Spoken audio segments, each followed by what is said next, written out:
Hello, my name is Dr. Myrna Roberts, and I invented this museum from my dissertation.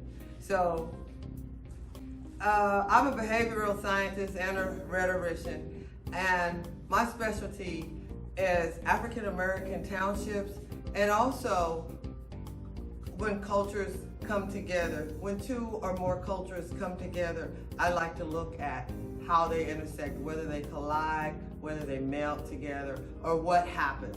And so, in so doing, I created this museum from African American, all black township called Tatum, Oklahoma.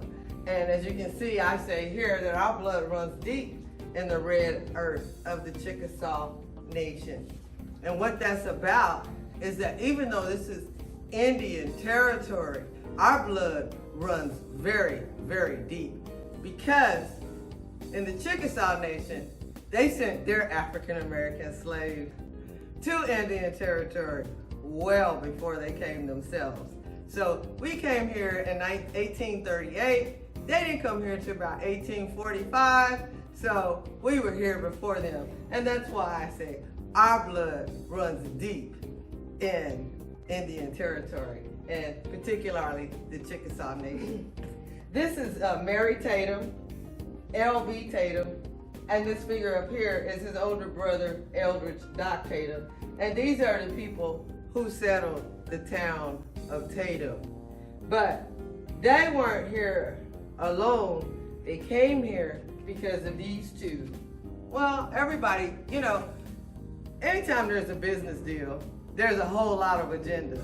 And make no mistake, this was about business as well as how a group of people would make it from slavery, Reconstruction, and then into what we consider the promised land. Because that's what these black towns were considered, as a promised land for former slaves. So here we have Jake Wall, and his bride, Charlotte. Charlotte was born free in New Orleans and was kidnapped and sold into slavery to Jacob. And they had 15 children together and eventually were married. Jake is the only white man that I know of that's buried in Tatum Cemetery. So it was bringing his children to safety that he decided to hook up with Tatum, because he had all these children with his wife, who was of African descent. I don't want to say slave because she wasn't born a slave. I mean, so my question is, if I'm a queen and you kidnap me in the middle of the night and put chains on me and take me somewhere else, at what point do I stop being a queen? That's my question right there. So I don't like to refer to her as a slave. I refer to her as kidnapped. But nevertheless, she married him. But then there was a whole lot of years that went by, and so then there's a power dynamic. So love, I don't know, but they did have kids that he cared about. And so all of his daughters, he's known for being very, very serious about his daughters having teaching degrees, so that even if you weren't a teacher, you could be entrepreneurial and go where you wanted to go. And that's how come you have such a long history of teachers coming out of Tatum, was because Jake Wall demanded that his daughters have teaching certificates, and his granddaughters. So that's a legacy directly from Jake. So he also demanded that his daughters marry men who were either tradesmen or professionals, or military men, which is a professional.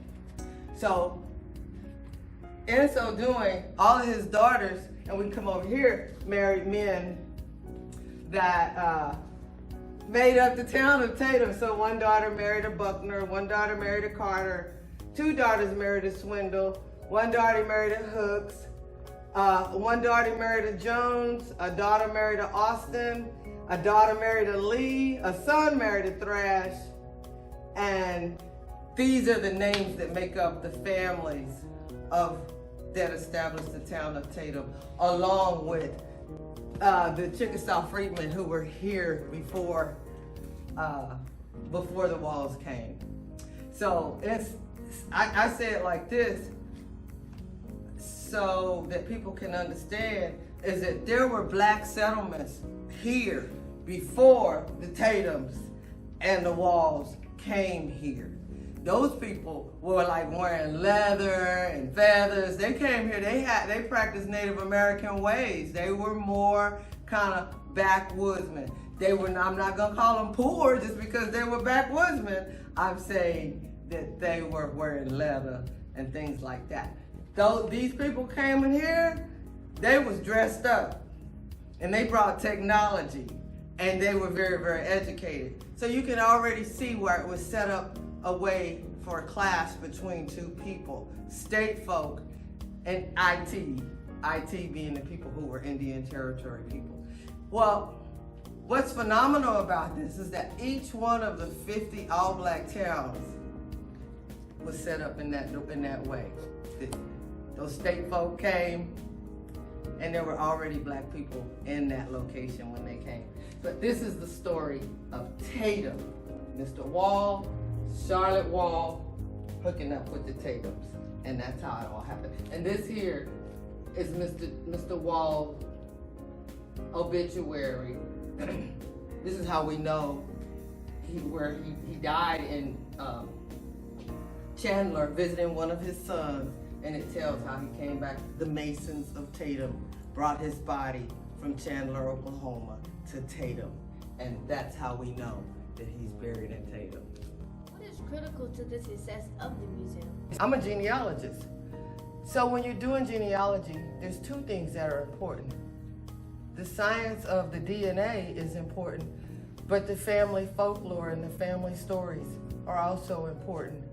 So what's important to the success of this is not to be confused, but to give each one, the stories, the family stories, credence, and also giving the DNA.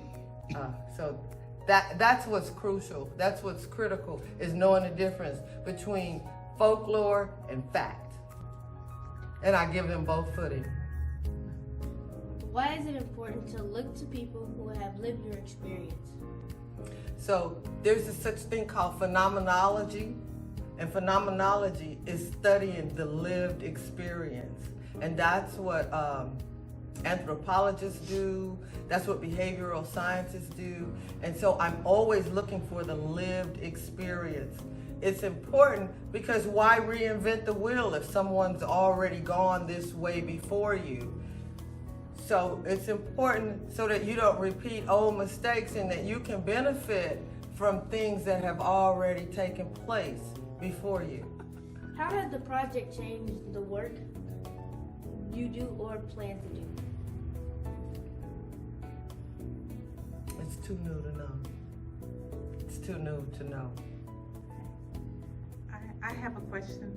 Do you plan to help other all-black towns in the state of Oklahoma develop a museum like you have created here in Tatums? That's up to them. I would love to.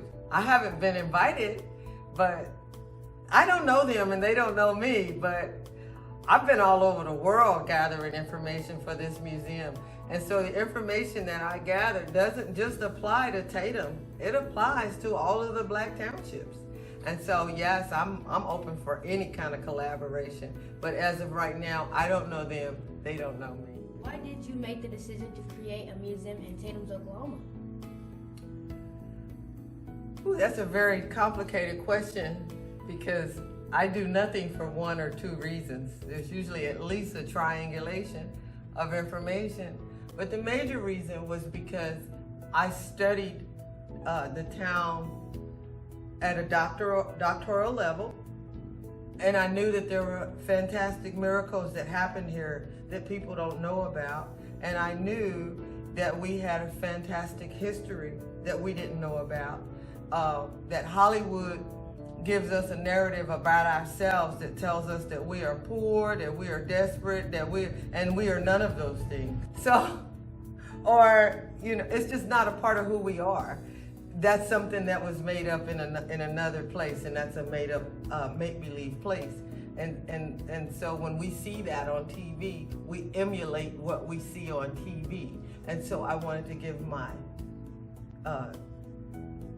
my folks something else to emulate. I wanted to tell my people who they really were, as opposed to what Hollywood tells us we are. Tell us about how your team is organized. Who do you organize with? My husband, who, he doesn't work on these projects with me, but he's there, and financially he helps me.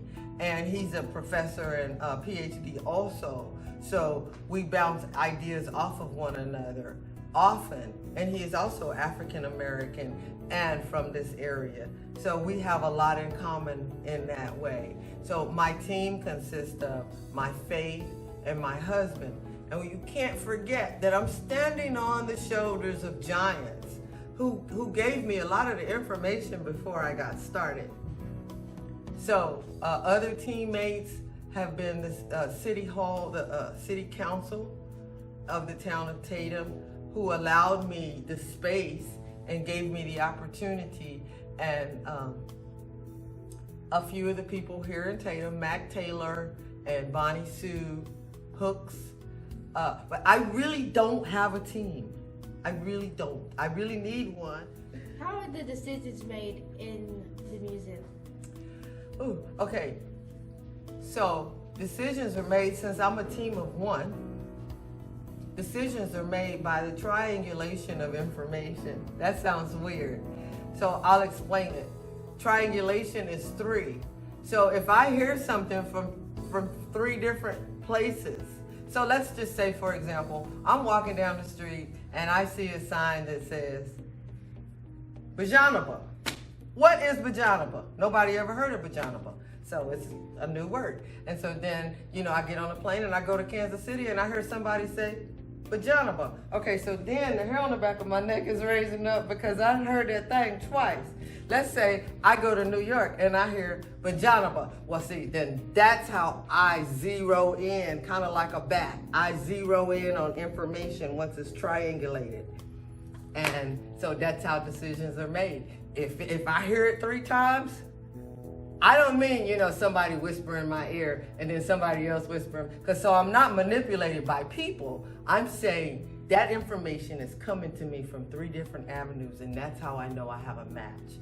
It's because I'm triangulating information.